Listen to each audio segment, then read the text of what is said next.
بسم الله الرحمن الرحيم. السلام عليكم يا شباب. كان في موضوع صغير عايز اتكلم معاكم فيه، وهو ان انت ممكن تشوف واحد صاحبك بيشرب سجاير، صاحب بنات، تشوف واحده صاحبتك لابسه مش كويس، بتكلم ولاد كده، فتيجي انت تقولي او انت تقول والله انا عمري ما هعمل الكلام ده. ازاي دول بيعملوا كده؟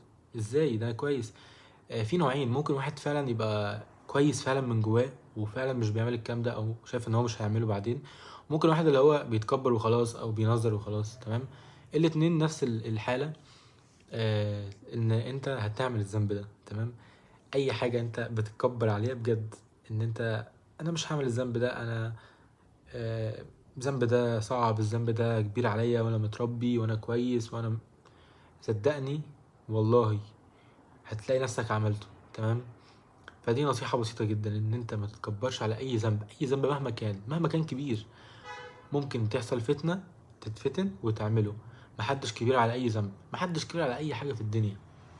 تمام، فانت ادعي ربنا ان انت ربنا يبعدك عن كل الذنوب دي ويهديهم ويهديك. مش حد مش محتاج الهداية، ويهديهم ويهديك ويدي شيطانك كده لنفسك. تمام، علشان التنظير وحش وملوش اي لازمة.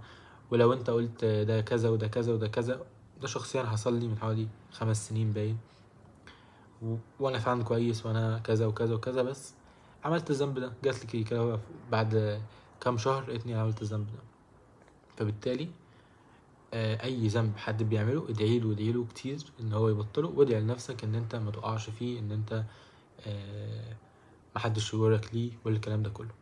بس اتمنى محدش يعمل الموضوع ده. ان كنت بتعمله ما تعملوش، ان كنت ما بتعملوش وانت مش واخد بالك انت ما بتعملوش، يعني ما صادفش مثلا مره ولقيت نفسك عملته فبالتالي يحصل لك الموضوع.